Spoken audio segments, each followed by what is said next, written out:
श्री महाराज, श्री महंत महेश दास जी महाराज, श्री महंत गौरी शंकर दास जी महाराज, श्री महंत संजय दास जी महाराज, बाबा राजू दास जी, आज के इस कार्यक्रम में उपस्थित श्री महंत अवधेश कुमार दास जी महाराज बड़ा भक्तमाल के, श्री महंत कमल नयन दास जी महाराज,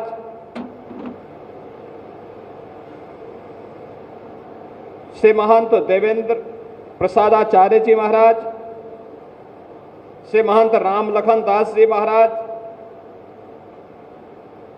श्री महंत रामानंद दास जी महाराज, आज के इस कार्यक्रम में उपस्थित अयोध्या के महापौर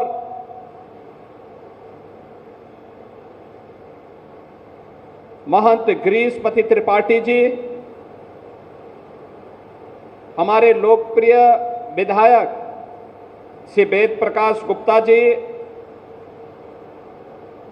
विधायक रामचंद्र यादव जी, विधायक डॉक्टर अमित सिंह चौहान जी, विधायक श्री चंद्रभान पासवान जी, श्री राम जन्मभूमि तीर्थ क्षेत्र ट्रस्ट के महासचिव सम्मानित श्री चंपत राय जी, भारतीय जनता पार्टी के जिला के अध्यक्ष श्री संजीव सिंह जी, महानगर अध्यक्ष श्री कमलेश श्रीवास्तव जी,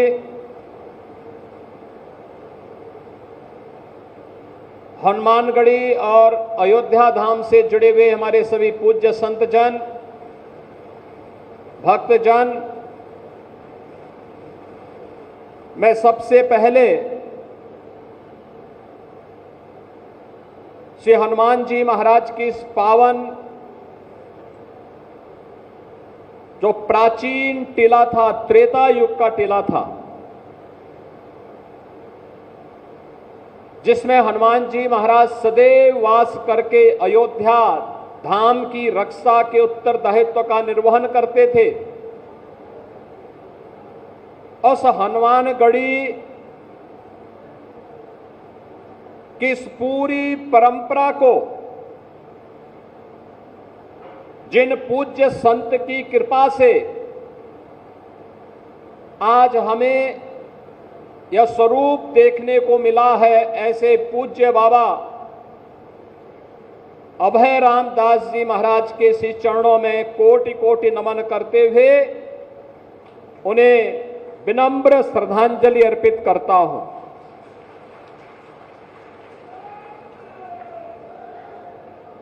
आज उनकी कृपा का ही ये परिणाम है कि जब उन्होंने वैष्णव अखाड़ों की इस जन्मभूमि पर भारत के सनातन धर्म की रक्षा के उस उत्तरदायित्व का निर्वहन करने के लिए इस परंपरा को आगे बढ़ाया, आज उसका यह भव्य रूप हम सबको देखने को मिल रहा है।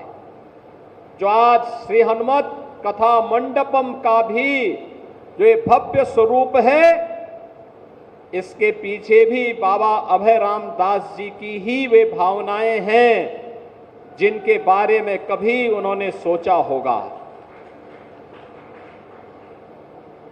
बहनों और भाइयों, मैं अभिनंदन करूंगा श्री हनुमानगढ़ी के गद्दी निशीन और सभी पट्टियों से जुड़े हुए पूज्य महंतों का, संतों का, नागाओं का, जिन्होंने एक एक पाई को बचा करके इस कथा मंडप के बारे में सोचा,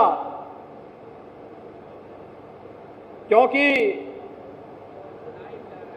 अयोध्या धाम में अब जो भी आता है 2 जगह 3 जगह जाने में वह कभी चूकता नहीं। श्री राम जन्मभूमि में, श्री हनुमानगढ़ी में और सरयू मैया के घाट पे जाकर के मां सरयू का सानिध्य प्राप्त करने के लिए। अक्सर इस बारे में चर्चा होती थी कि हनुमानगढ़ी का भी अपेक्षित विकास होना चाहिए। हम लोग भी बोलते थे ये होना चाहिए। कैसे होगा? क्योंकि एक ऐसी विरासत हनुमानगढ़ी के पास, जिन्होंने सदैव योद्धा भाव के साथ ही सनातन धर्म की रक्षा करने के लिए अपने आप को तैयार किया, लेकिन वो योद्धा भाव आज नए भारत में बोद्धा के रूप में भी सबके सामने आ गया है। जब इस श्रीमद हनुमत कथा मंडपम के इस भव्य स्वरूप को हम देख रहे हैं, अब हर व्यक्ति बोलेगा हनुमानगढ़ी अब भक्ति और शक्ति के साथ साथ बुद्धि और युक्ति, क्योंकि कोई भी कुश्ती बिना युक्ति के नहीं हो सकती, वह बुद्धि और युक्ति का भी एक संगम बन गया है। सचमुच ये कथा मंडपम पूज्य बाबा अभयराम दास जी की भावनाओं को ही प्रतिनिधित्व कर रहा है। उनकी आत्मा जहां भी होगी प्रसन्न होगी कि देखिए मेरे आने वाली पीढ़ियों ने हनुमानगढ़ी के भविष्य को सुरक्षित बनाने के लिए, हनुमानगढ़ी के वैभव को श्री हनुमान जी महाराज की कृपा से जो वैभव श्री हनुमानगढ़ी के पास उमड़ रहा है, आम जन के विश्वास का प्रतीक बना करके उसे श्री हनुमत कथा मंडपम के रूप में और अब यहां पर होने वाले बड़े बड़े धार्मिक कार्यक्रमों के माध्यम से उसे आगे बढ़ाने के लिए एक नई शुरुआत प्रारंभ कर दी है।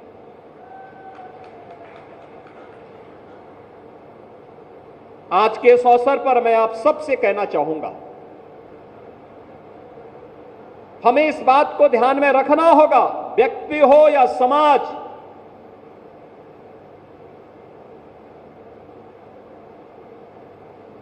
हमेशा इस बात को ध्यान में रहना होगा कि लीक से हटकर के ही जो चलेगा वह कुछ नया कर पाएगा। लकीर का फकीर बनने से न व्यक्ति का कल्याण हो पाएगा, न अधिक समय तक हम अपने वजूद और अस्तित्व को ही बचा पाएंगे। हमें आज के अनुरूप अपने आप को तैयार होना होगा। और मैं तो इस बात के लिए भी अभिनंदन करूंगा गद्दी नसीन जी का कि सैकड़ों वर्षों के बाद गद्दी नसीन जी ने हिम्मत की कि मैं श्री राम जन्मभूमि दर्शन करने के लिए निकलूंगा। और वो गए, भव्य शोभा यात्रा निकली, भव्य शोभा यात्रा निकली। सबने उसको स्वागत किया, सबने उसका अभिनंदन किया।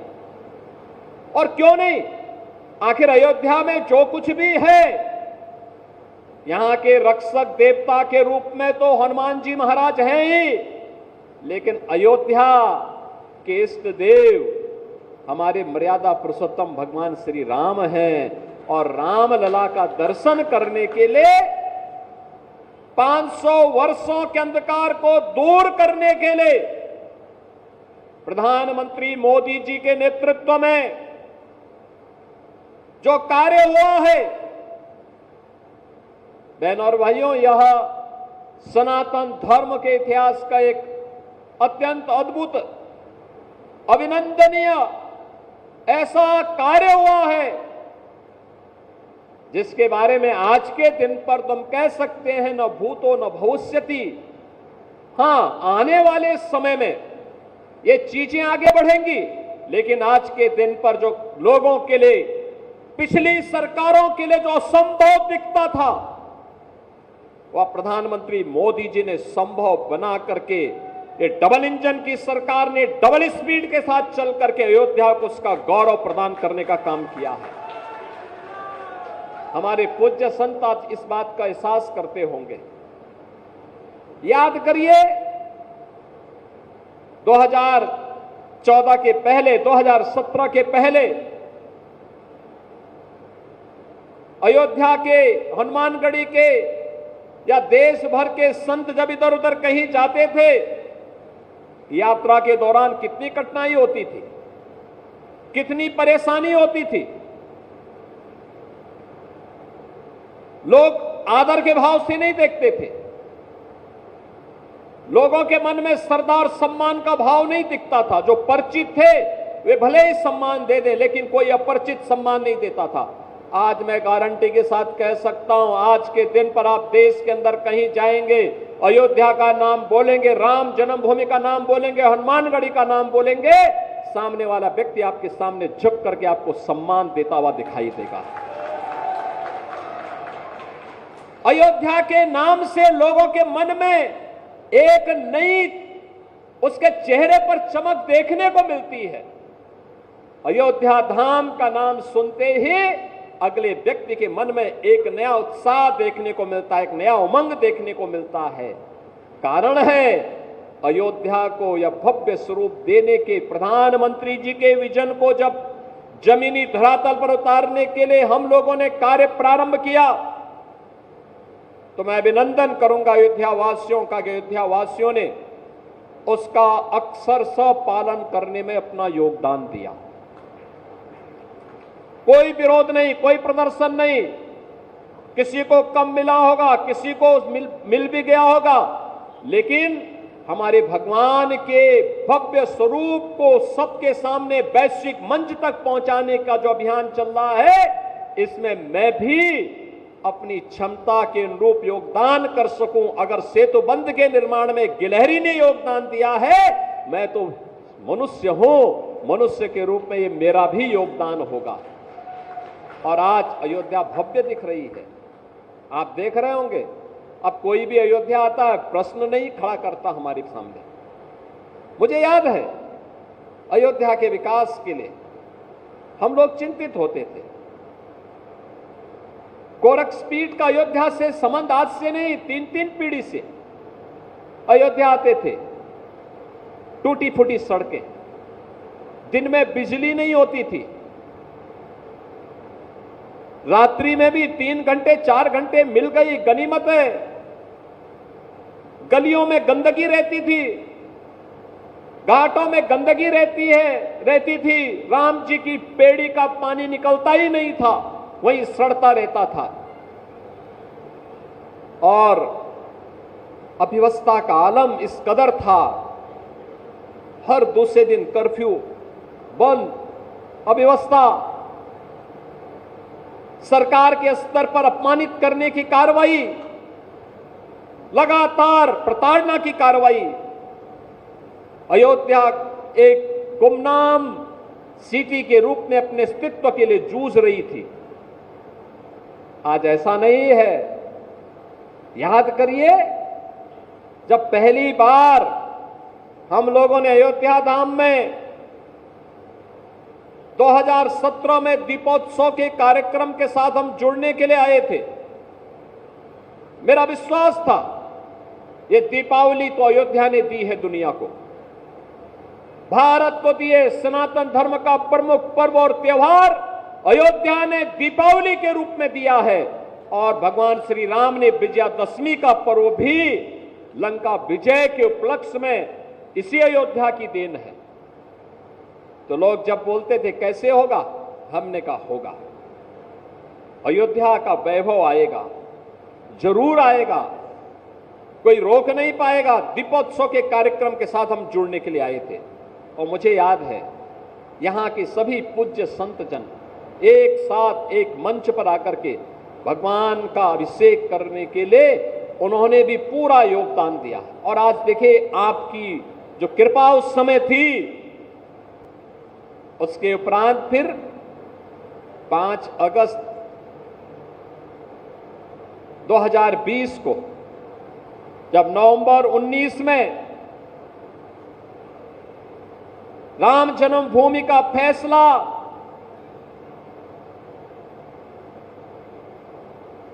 हिंदुओं के पक्ष में व सनातन धर्म के पक्ष में राम जन्मभूमि तीर्थ क्षेत्र ट्रस्ट के नाम पर हुआ, तो उसके उपरांत अयोध्या के मंदिर के भूमि पूजन कार्यक्रम के लिए पहली बार देश का कोई प्रधानमंत्री अयोध्या आकर के राम जन्मभूमि का दर्शन करने के लिए जाता है।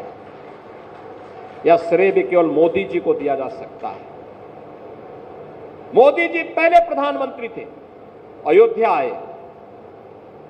उससे पहले मुझे याद है एक दो बार कार्यक्रम बना, हमने कहा अयोध्या, उन्होंने कहा नहीं, हम लोगों का संकल्प है सौगंध राम की खाएंगे, मंदिर वहीं बनाएंगे। और उस संकल्प की पूर्ति के लिए प्रधानमंत्री मोदी जी स्वयं अयोध्या आए और अयोध्या में उन्होंने आकर के राम लला के भव्य मंदिर की आधारशिला रखी।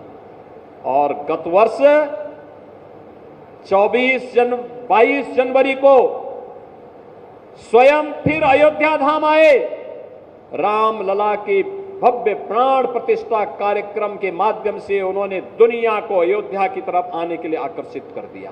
आज आप देखते होंगे महाकुंभ का आयोजन हो रहा था प्रयागराज में और भीड़ जमा थी अयोध्या में। कौन ऐसा सनातन धर्मावली रहा होगा पूरी दुनिया में, जहां कहीं भी रहता है, जिसका रुख अयोध्या की तरफ न रहा हो?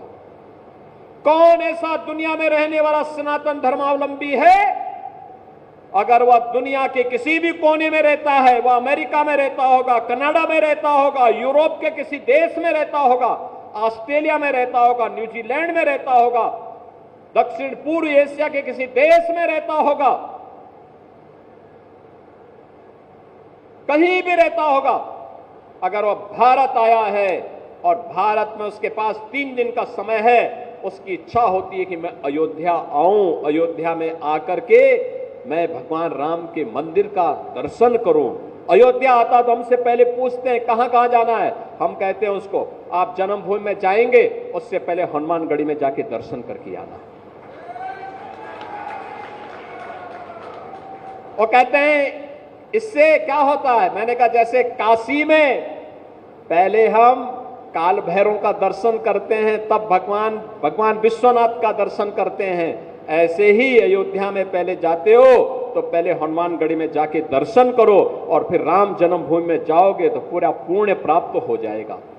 और जो आता है, अगर कोई 10 वर्ष के बाद, 5 वर्ष के बाद कोई आता है और वह आकर के देखता है, क्या ये वही गलियां हैं, ये वही हनुमानगढ़ी है, ये वही जन्मभूमि है, ये वही रामपथ है, ये वही धर्मपथ है, ये वही भक्तिपथ है, ये वही रेलवे स्टेशन है, ये वही अयोध्या है जिस अयोध्या में 5 साल पहले मैं आया था और कहता साहब जमीन आसमान का अंतर होगा कि इतनी जल्दी कैसे परिवर्तन हुआ।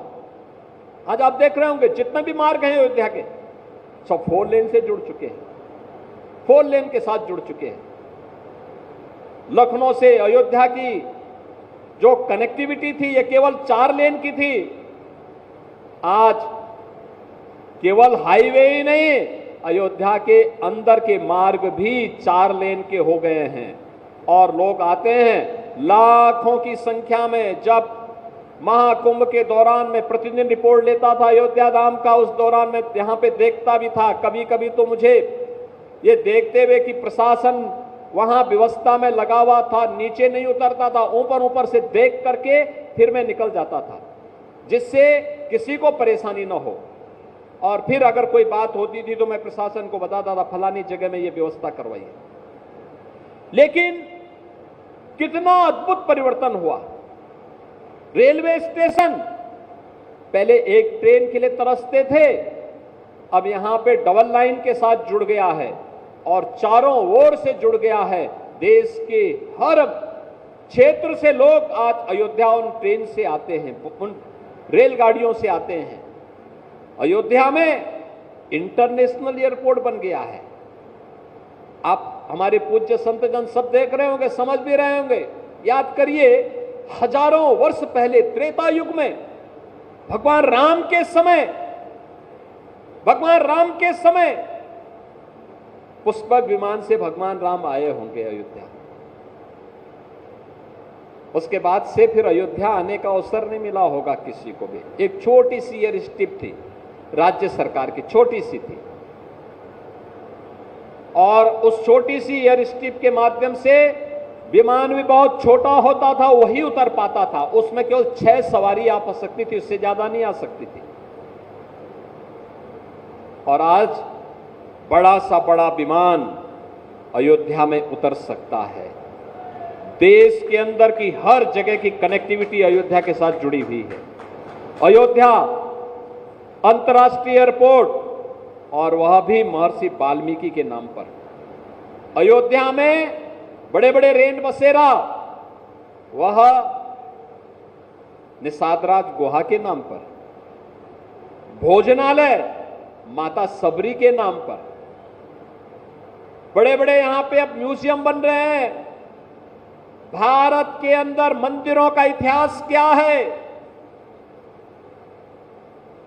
उससे संबंधित एक मंदिर म्यूजियम के निर्माण के बड़े कार्यक्रम को भी अब प्रधानमंत्री मोदी जी के विजन के अनुरूप आगे बढ़ाने का काम किया जा रहा है। आज आप नए घाट में जाएंगे, राम घाट में जाएंगे, राम जी की पेड़ी में जाएंगे, गुप्तार घाट में जाएंगे, आपको जमीन आसमान का अंतर दिखाई देगा। आज आप सूरज कुंड में जाएंगे, आपको बदलाव देखने को मिलेगा। आज आपको अयोध्या के अंदर जहां कहीं भी आप जाएंगे, पहले हम बिजली के लिए तरसते थे, अब बिजली इतनी आती है कि अब लोगों को, वर्तमान पीढ़ी को, नए लोगों को पता ही नहीं होगा कि कभी बिजली कटती भी थी यहां के। ये परिवर्तन है, और इस परिवर्तन का साक्षी बनने के लिए इस नई अयोध्या में, श्री राम जन्मभूमि के पावन धाम में, श्री हनुमानगढ़ी भी इस परिवर्तन का हिस्सा बन करके श्री हनुमत कथा मंडप के इस भव्य स्वरूप के साथ आज यहां पर आया है। मैं गद्दी नसीम जी का, सभी पट्टियों के पूज्य महंतों का, सभी पूज्य संतों नागाओं का इसके लिए हृदय से अभिनंदन करता हूं, आपको बधाई देता हूं। बधाई इस बात के लिए देता हूं, अब कोई हनुमानगढ़ी पे उंगली नहीं उठा पाएगा, यहां के नागाओं पे उंगली नहीं उठा पाएगा, यहां के गद्दी नसीम पर कोई उंगली नहीं उठा पाएगा। आप बता पाएंगे, आप आइए यहां पे। हर समय प्रयास होना चाहिए कि कथा चलती रहे, श्री हनुमान जी महाराज की कीर्तन चलती रहे, दिखाई देने चाहिए कुछ हो रहा है। और इतना भव्य स्वरूप, सामने इतनी अच्छी पार्किंग, इतने अच्छे कक्ष, अब लोग आएंगे, कोई भी आएगा, हनुमानगढ़ी भी अपनी विशिष्ट अतिथियों को ठहराने की व्यवस्था कर पाएगा।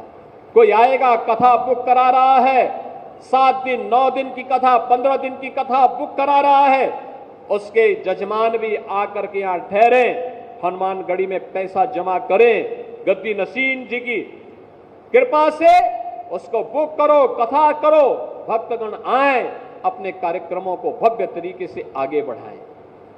आखिर सनातन धर्म के प्रति हमारा यही तो योगदान हो सकता है, और यह योगदान एक तरफ यह इस रूप में, दूसरा हमें सनातन धर्म से जुड़े हुए कार्यक्रमों को और भव्य स्वरूप देना है, और भव्य स्वरूप देना है। जो समाज, जो धर्म उपेक्षित सा हो गया था, अपने ही देश में अपने अस्तित्व के लिए जूझ रहा था, आज उसके सामने जूझने के लिए नहीं, दुनिया का मार्गदर्शन देने के लिए एक नया अवसर है।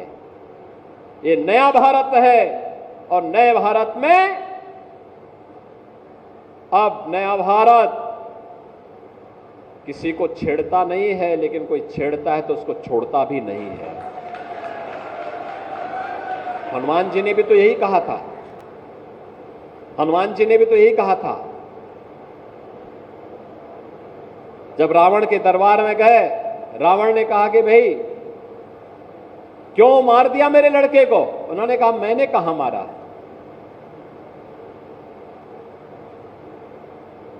तो उसने मुझे मारा था, मैंने उसका प्रतिकार कर दिया। अब उसकी ताकत इतने दम ही नहीं था, वो मर गया तो मैं क्या करूं? पाकिस्तान पे हमला तो भारत की सेना ने नहीं किया था, उसने हमारे निर्दोष लोगों पर प्रहार किया था, धर्म पूछ करके गोली मारी थी, 3 वर्ष तक के बच्चे को गोली मारी थी। कानपुर के शुभम द्विवेदी को मात्र 2 महीने पहले शादी हुई थी उस युवा की, उसकी पत्नी के सामने गोली मार दी गई। 26 ऐसे लोगों को निर्मम हत्या कर दी गई।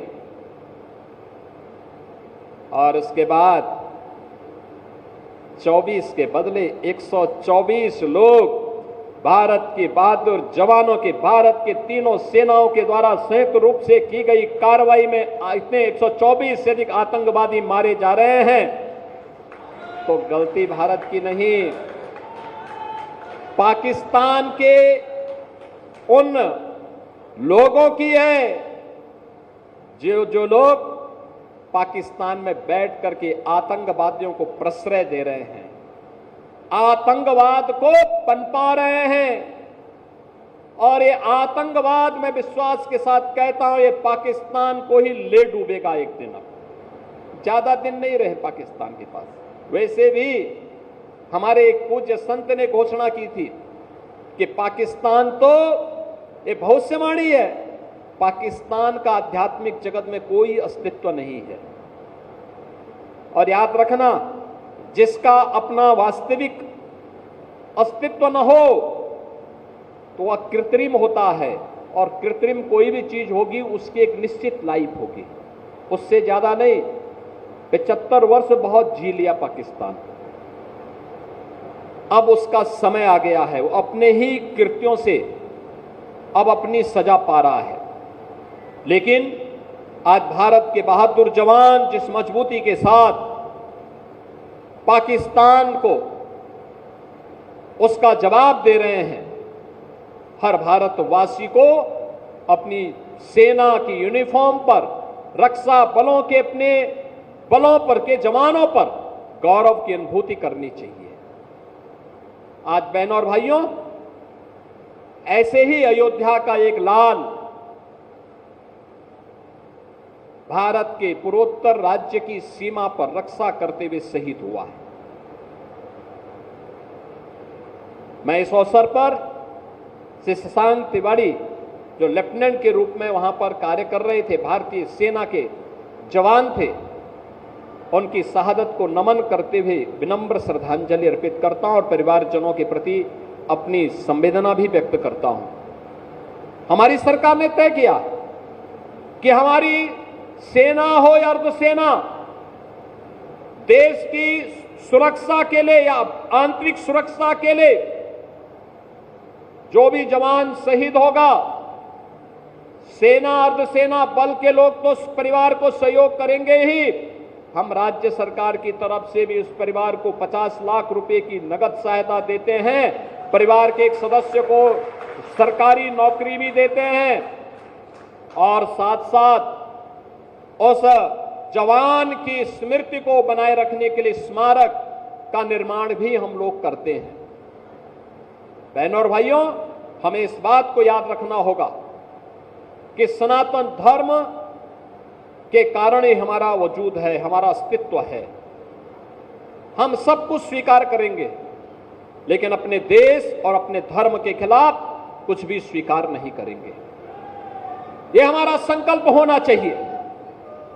श्री राम जन्मभूमि, श्री हनुमानगढ़ी, हमारे पूज्य संतों के आश्रम, हमारे मठ मंदिर, हमारे पूज्य संतजन, इस सनातन धर्म के स्तंभ हैं, सनातन धर्म के आधार हैं।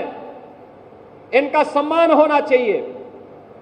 इनकी गरिमा और इनके गौरव के विरुद्ध कोई भी आचरण स्वीकार्य नहीं होना चाहिए। और इसीलिए डबल इंजन की भारतीय जनता पार्टी की सरकार पूरे देश के अंदर विकास को विरासत के साथ जोड़ करके कार्य कर रही है। विरासत जो भगवान राम की है, विरासत जो भगवान श्री कृष्ण की है, विरासत जो बाबा विश्वनाथ की है, विरासत जो हमारे पूज्य संतों की है, और विरासत की उसी व्यवस्था को आगे बढ़ाने के लिए आज आप देखते होंगे अब हम लोगों ने अयोध्या के साथ साथ विंध्यवासिनी धाम में भी काम प्रारंभ किया, वहां भी एक भव्य कॉरिडोर दे दिया है। प्रयागराज में भव्य और दिव्य कुंभ आपने देखा होगा, कितना भव्य और दिव्य कुंभ हुआ था। सनातन धर्म का आयोजन इतनी भव्यता के साथ होगा और दुनिया की कोई माई का लाल उस आयोजन में विघ्न बाधा नहीं डाल पाएगी। यह भी हमारा संकल्प था। पूज्य संतों के आशीर्वाद से कार्यक्रम पूरी भव्यता के साथ आयोजन संपन्न हुआ। इतने लोग कभी नहीं आए थे कुंभ में। 66 करोड़ से अधिक श्रद्धालु महाकुंभ में भागीदार बने। नमामि गंगे के माध्यम से विरल और निर्मल गंगा के दर्शन हो। जो भी आया अभिभूत होकर के गया, अभिभूत होकर के गया। हमें समय रहते अपने मित्र और शत्रु को पहचानने की आवश्यकता है।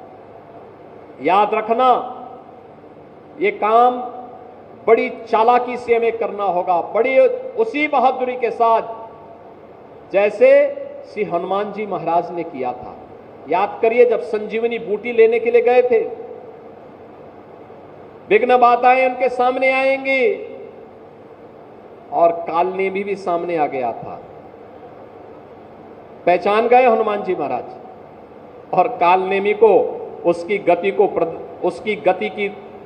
को भेजते हुए उन्होंने संजीवनी बूटी को लेकर के लक्ष्मण जी महाराज की प्राणों की रक्षा की थी।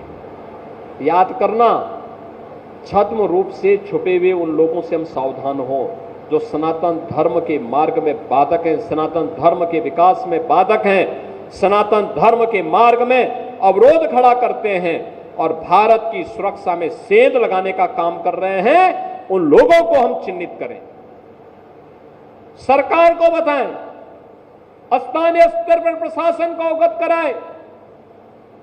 एक पक्ष या दूसरा धर्मस्थलों का भव्य स्वरूप होना चाहिए। जैसे भव्य स्वरूप, अभी जैसे ही हम लोग इस सभागार में प्रवेश कर रहे थे, ऊपर मैं देख रहा था हनुमान जी महाराज की कितनी भव्य प्रतिमा लगी हुई है, कितनी भव्य प्रतिमा। जो आएगा बाहर का दर्शन करते ही भूत हो जाएगा। कितना भव्य स्वरूप इस सभागार का दिया है। लोग आएंगे इतनी मजबूती के साथ, यहां पे आकर के उतने उत्साह के साथ कथा का श्रवण कर पाएंगे।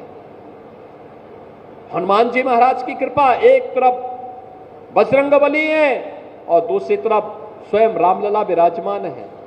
दोनों की कृपा और मध्य में यह श्री हनुमत कथा मंडपम की कृपा प्रसाद से उत्तर में सरयू मैया का आशीर्वाद, ये सभी कुछ यहां पे प्राप्त होगा।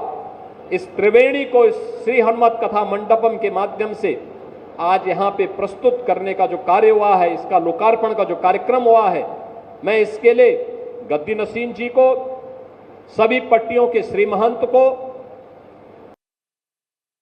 संतों को, सभी नागाओं को, अयोध्या धाम से जुड़े हुए श्री राम जन्मभूमि तीर्थ क्षेत्र ट्रस्ट से जुड़े हुए सभी अपने पदाधिकारी और पूज्य संतों को एक बार इस कार्य के लिए अयोध्या वासियों को हृदय से बधाई देता हूं। हनुमानगढ़ी के अपने सभी नागाओं का आह्वान करूंगा। याद रखना, हमारा इतिहास सनातन धर्म की उस कालखंड की सेना के रूप में जाना जाता है जब यह देश विधर्मी आक्रांताओं से त्रस्त था।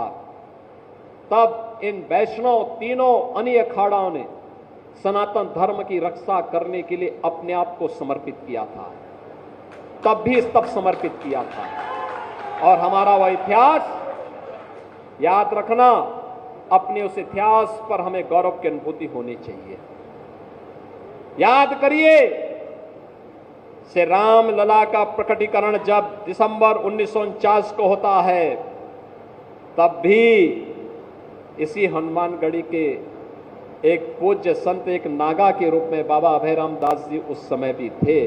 उनकी भी उस समय कृपा मिली थी आज सोचिए, अगर हम भी ये छोड़ देते कि अभयराम दास जी महाराज भी अगर ऐसे कर देते, क्या होता? छोड़ देते सबके भरोसे कि चलो जाने दीजिए, मेरा क्या जा रहा है। क्या ये भव्य स्वरूप राम जन्मभूमि का हमें देखने को मिलता? क्या हम लोग इस रूप में देखने को मिलता? लेकिन नहीं, वह लड़ाई लड़ी गई। सोचिए उस कार्यक्रम को किस मजबूती के साथ दिगंबर अखाड़ा के हमारे श्री महंत पूज्य रामचंद्र परमहंस दास जी महाराज लगातार उसके लिए जूझते रहे। सरदेव अशोक सिंघल जी विश्व हिंदू परिषद के हमारे अंतर्राष्ट्रीय कार्यकारी अध्यक्ष के रूप में लगातार, जिनका पूरा जीवन सनातन धर्म और राम जन्मभूमि के लिए समर्पित था, मेरे पूज्य गुरुदेव पूज्य महंत अवेद्यनाथ जी महाराज, आज इन सभी पूज्य संतों की, इन सभी हुतात्माओं की, इन सभी पवित्र आत्माएं जहां कहीं भी होंगी, अयोध्या के वैभव को देख करके निश्चित ही उनकी आत्मा में संतुष्टि का अनुभव हो रहा होगा कि चलिए अयोध्या हमारे संघर्षों की, पूज्य संतों के संघर्षों की जो एक गाथा है, आज वह उस वैभव को प्राप्त कर रही है जिसका वह हकदार थी। और वह हकदार अयोध्या में आज हम सबको इस रूप में देखने को मिलता है।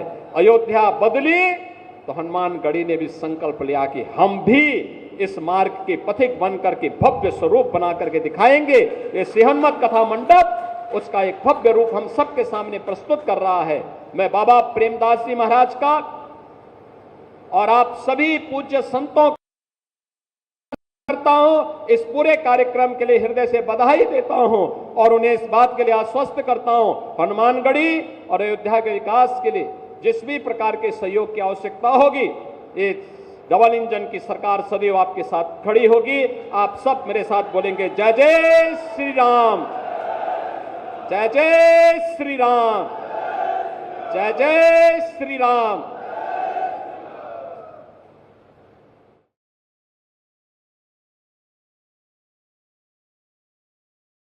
द्वारा बहुत बहुत